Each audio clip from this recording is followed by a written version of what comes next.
já há um ano e pouquinho, né? Dividimos ali as nossas aflições, as bênçãos, conversamos bastante ali e já vim aqui uma vez, mas de tanto ele insistir, hoje estou aqui novamente. Me venceu. Abram comigo lá em Atos 9.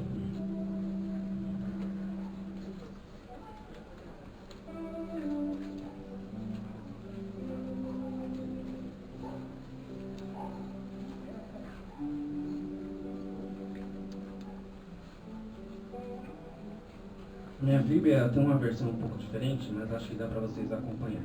Se não der para acompanhar, só ouçam, porque a palavra diz que a gente precisa ouvir a palavra de Deus para aprender, né? Diz assim: entre mentes, Saulo ainda respirava ameaças de morte contra os discípulos do Senhor. Dirigindo ao sumo sacerdote, pediu-lhe cartas para as sinagogas de Damasco, de maneira que, eventualmente, encontrando ali homens ou mulheres pertencentes ao caminho, estivesse autorizado a conduzir os presos a Jerusalém. Entretanto, durante sua viagem, quando se aproximava de Damasco, subitamente uma intensa luz, vinda do céu, resplandeceu ao seu redor.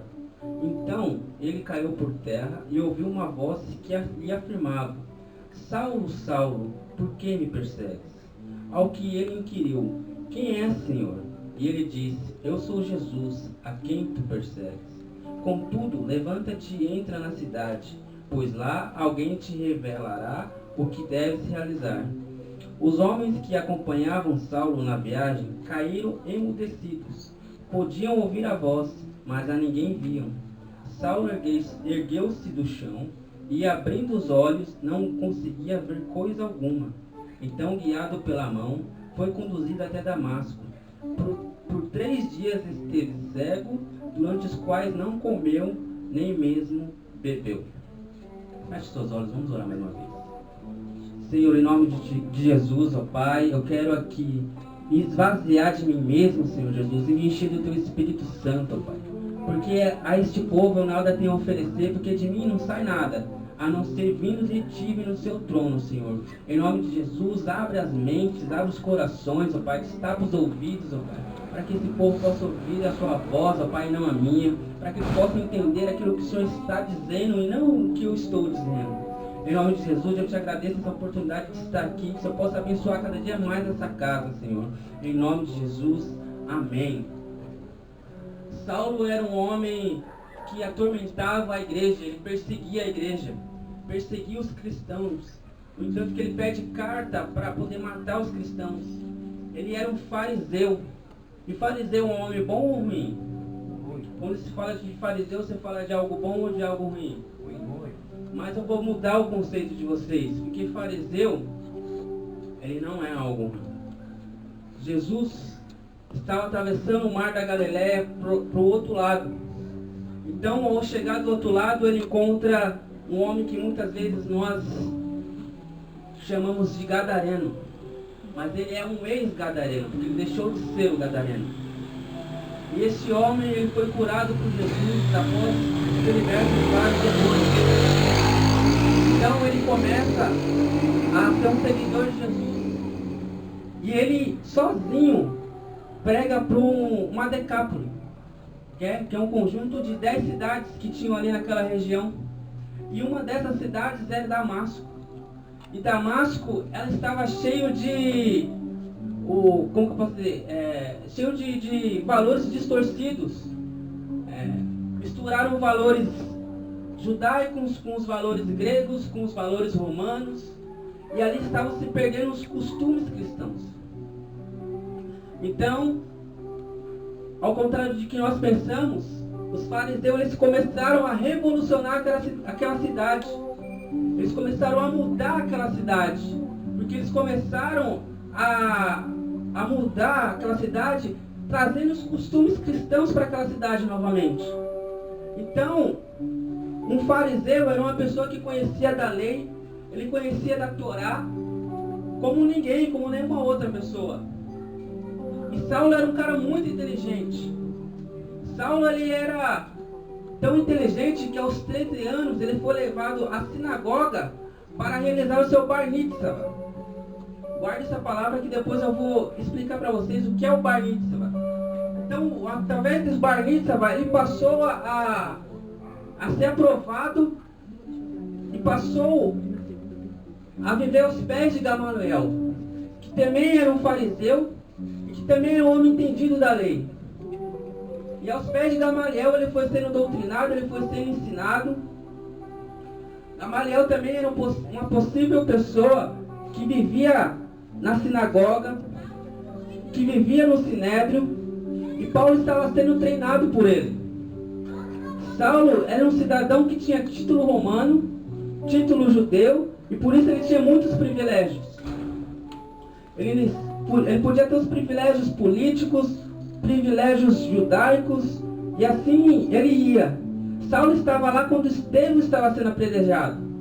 Só que ao contrário do que eles pensavam, a morte de Estevão, ele trouxe um avivamento para aquela cidade.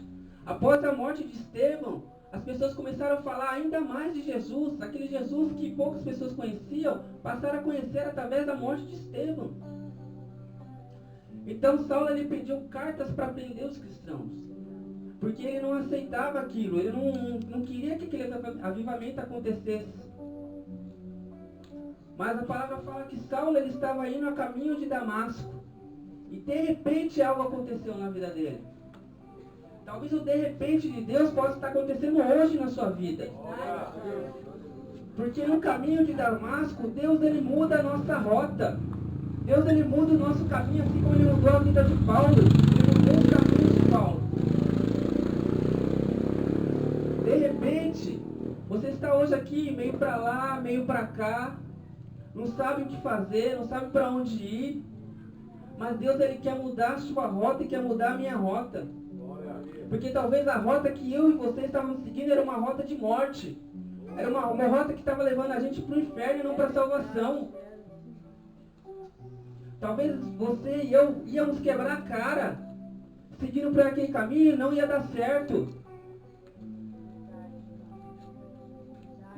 Mas no caminho de Damasco, Deus muda a nossa rota pelo seu amor. Ele não deixa que os filhos deles pereçam durante a trajetória. Saulo estava no caminho de Damasco e de repente ele cai.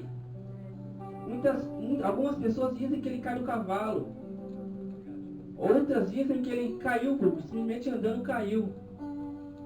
Se ele caiu do cavalo ou não, a Bíblia não fala. Mas se a gente estudar, a gente pode ver que talvez ele tenha caído do cavalo. Porque por ser soldado, por ter a cidadania romana, ele tinha alguns privilégios romanos. E de Jerusalém até Damasco era uma caminhada muito longa. Cerca de 360 quilômetros mais ou menos. Levaria uma semana para ele chegar. Ele não faria essa caminhada a pé tendo privilégios.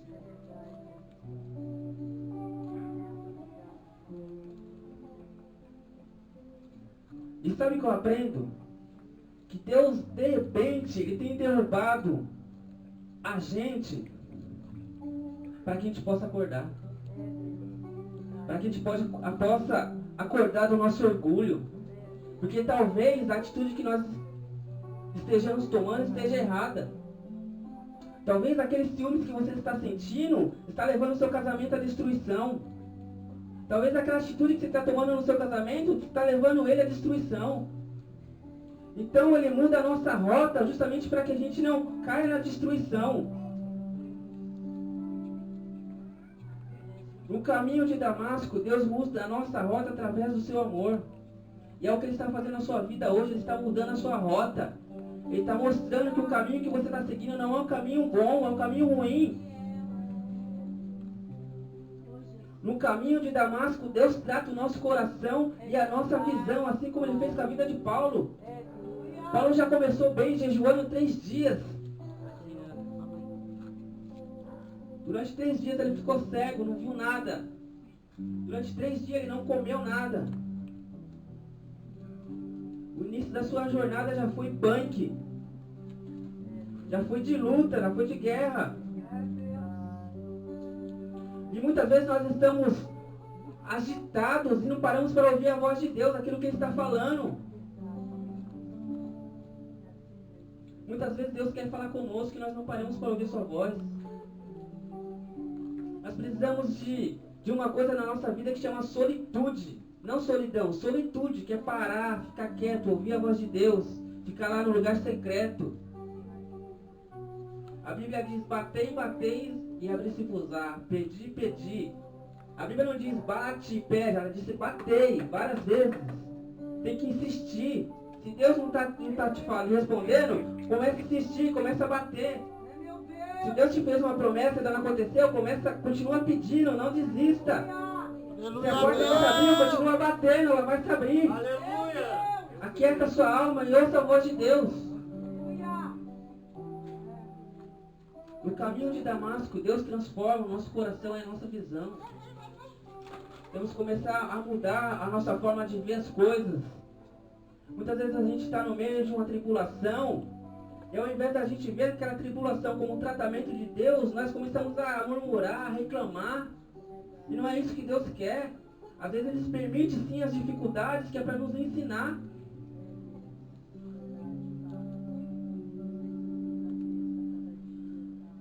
No caminho de Damasco, Deus envia pessoas para nos ajudar numa grande obra que Deus tem na nossa vida.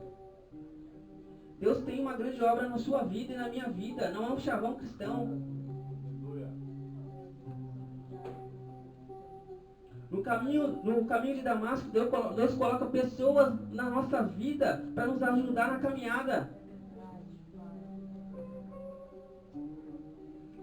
O versículo 10 diz assim: E havia em Damasco um discípulo chamado Ananias. O Senhor o chamou em uma visão: Ananias.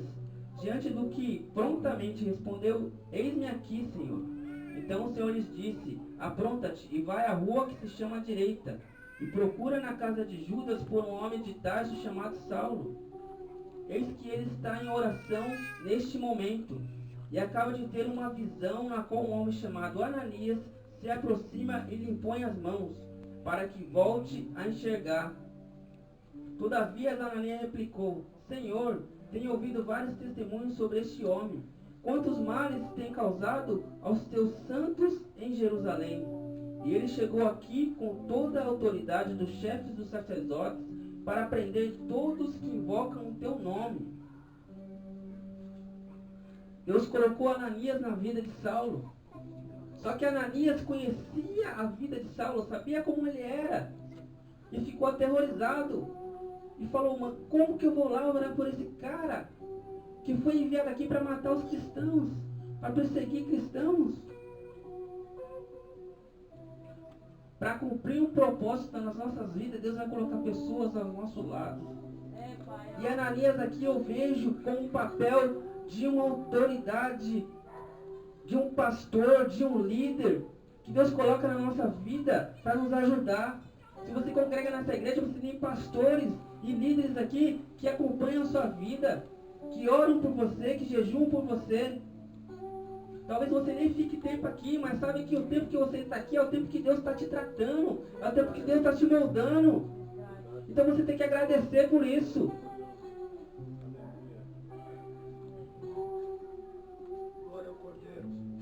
Sozinho a gente não vai chegar a lugar nenhum. A gente sempre vai precisar de alguém que não ore por nós, que interceda por nós, que nos ensina, que nos molde.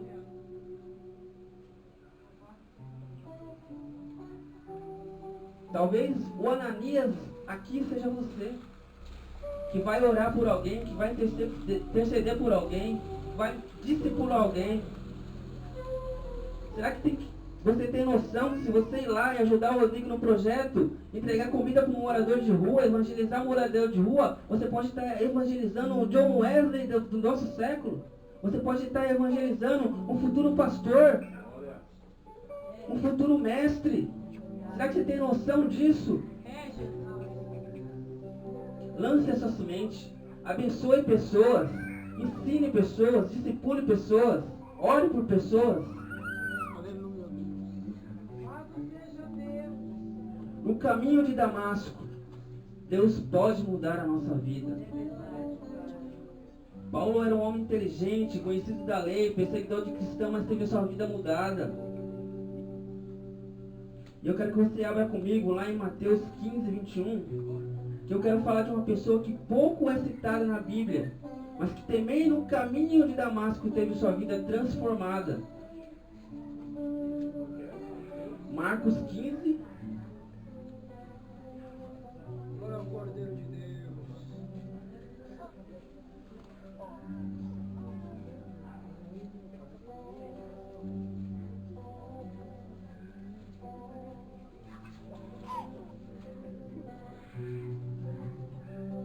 Glória ao Eterno.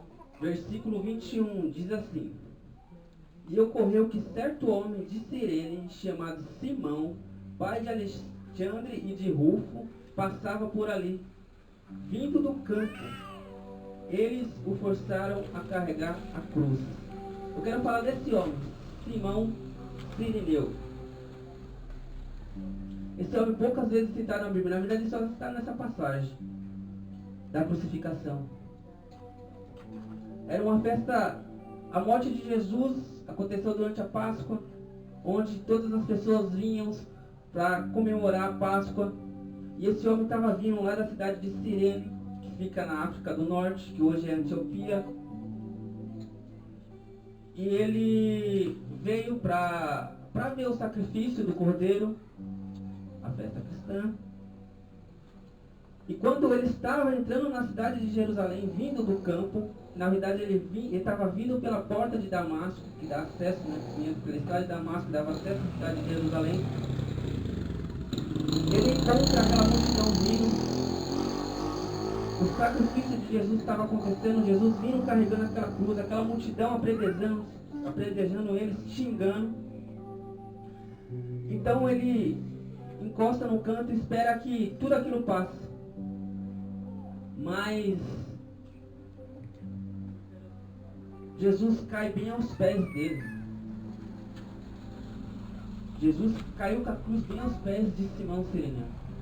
Então os soldados romanos, para que as pessoas não matassem Jesus ali naquele lugar, porque Jesus tinha que morrer na cruz, os soldados romanos pediram para que Simão Cireneu ajudasse a carregar a cruz.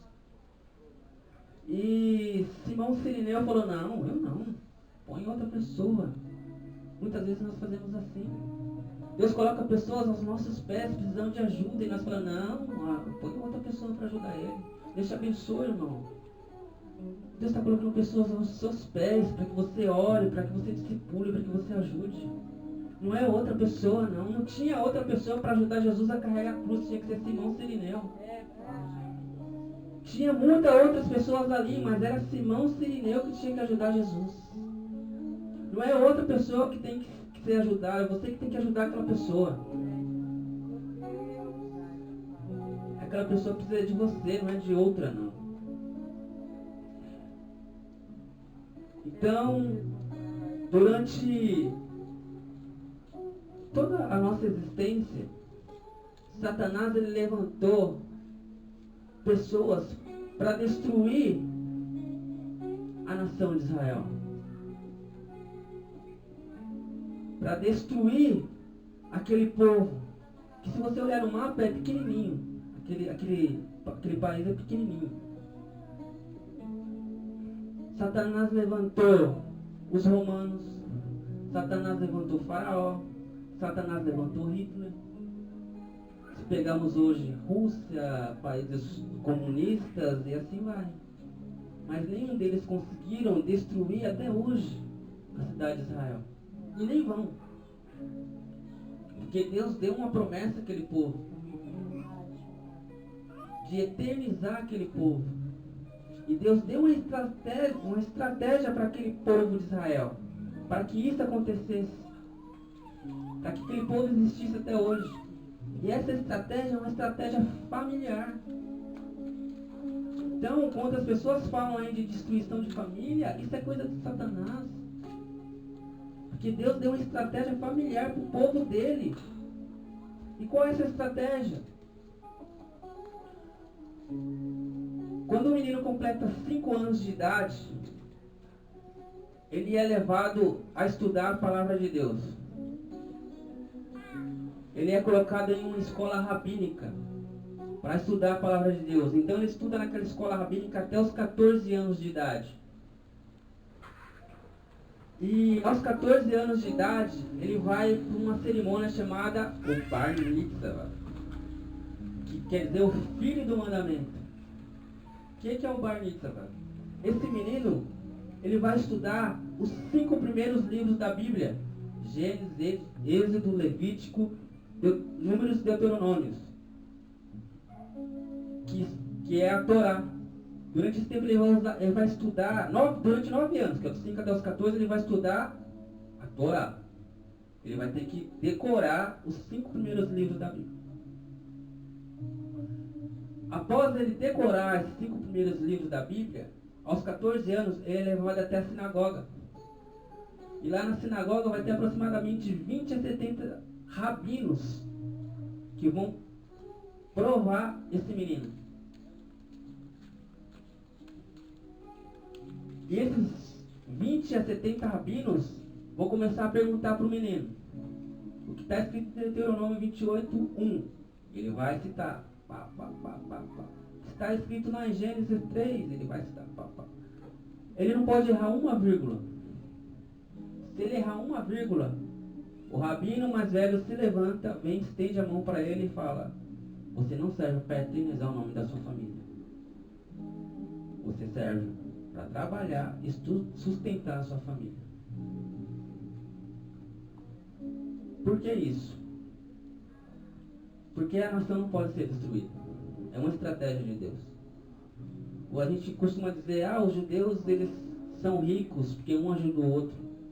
Não, eles têm essa estratégia. Um ajuda o outro. Nós temos que aprender com eles. Porque muitas vezes nós somos egoístas. O irmão está precisando, nós não ajudamos.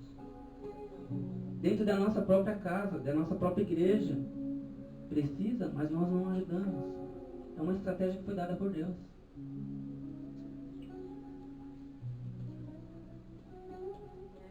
Então aqueles rabinos vão lá testar aquele menino. Após ele declamar lá tudo que os rabinos perguntam, ele vai ter aprovação ou a reprova. Paulo ele foi levado para fazer o Bar Mitzvah. E ele foi aprovado. Mas a Bíblia também diz que Jesus foi levado para realizar o seu Bar Mitzvah aos 12 anos de idade.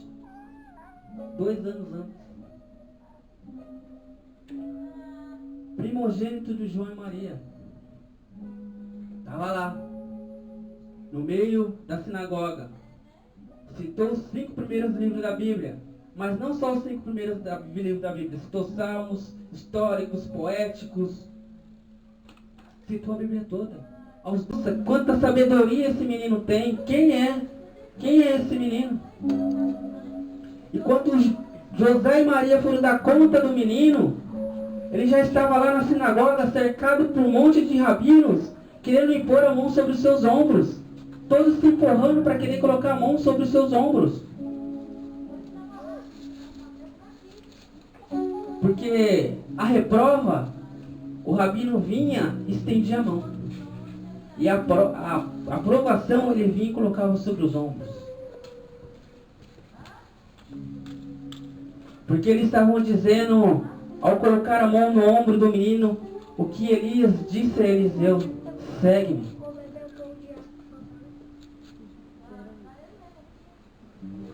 Segue-me. Então, aos 12 anos, Jesus, ele realizou seu Bar Mitzvah e estava pronto para ser um mestre. Então, dos 12 aos 30 anos, ele estuda para ser o mestre. E aos 30, ele se forma. E vai caçando um por um daqueles que foram reprovados. Daqueles que receberam um não da sociedade. Feche seus olhos.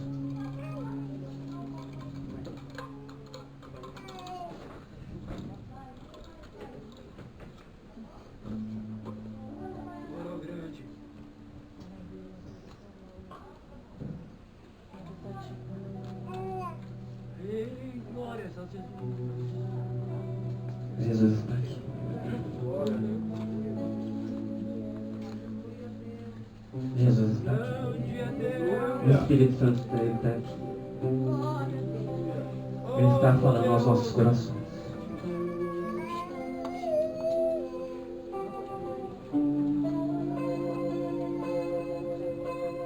Jesus saiu buscando um por um, aqueles que foram rejeitados. Um por um. Talvez você esteja se sentindo rejeitado. E Jesus está aqui, colocando a mão. Está colocando a mão dizendo: eu te aceito. Eu te aceito. Eu te aceito. Eu te aceito. Muitos podem ter te reprovado, mas eu te aceito. Muitos podem ter te negado, mas eu te aceito.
No caminho de Damasco, ele mudou a vida de Paulo. No caminho de Damasco, ele mudou a vida de Simão Sirineu. Porque Simão Sirineu, ele manchou a sua roupa de sangue. E aquelas vestes o reprovavam.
e vamos provar a sua glória e bondade. E vamos provar o quão real é sua presença. E vamos provar a sua glória e bondade. Simão Sirineu, ele atravessou a cidade dele até Jerusalém. E quando Jesus caiu no pé dele, ele foi ajudar Jesus a levantar a cruz. Quando ele abaixou, Jesus colocou a mão no seu ombro para que se pudesse levantar. Quando Jesus colocou a mão no ombro de Simão Sirineu, ele estava dizendo: eu te aceito. Eu te aceito, eu te aprovo. Muitos podem ter te reprovado, mas eu te aprovo. Aleluia! Muitos podem ter te rejeitado, mas eu te aprovo. Aleluia! Eita glória, aleluia! Eu quero dizer, se tem alguém que se sente rejeitado hoje, vem aqui na frente que eu quero orar por você. Não tenha vergonha. Não tenha vergonha. Se você sente que é um pingo de rejeição na sua vida, vem aqui na frente. Eu nem iria falar sobre esse assunto, mas Deus está me tocando. Se você sente que você não é aprovado, vem aqui na frente.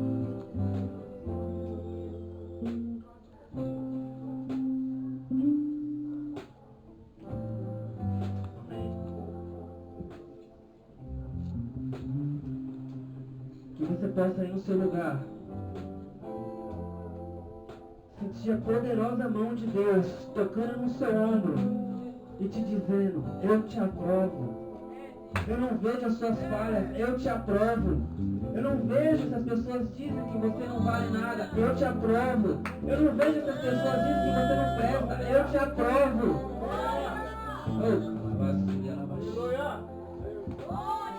Deus quer, Ele quer mudar a nossa vida, Ele quer mudar a nossa rota. Por isso Ele traz aprovação na nossa vida. Não se sinta rejeitado, não se sinta reprovado. Porque Jesus, Ele tem um projeto na sua vida. Sinta a graça de Deus. Sinta a poderosa mão de Deus tocando no seu ombro.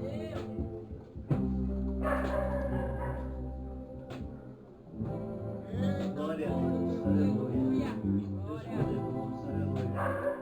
Irmãos, decorrente do que Deus tem feito neste culto, alguém gostaria de voltar para os caminhos do Senhor? Gostaria de ir à noite oportuna? Se tiver alguém nessa situação, pode vir aqui à frente.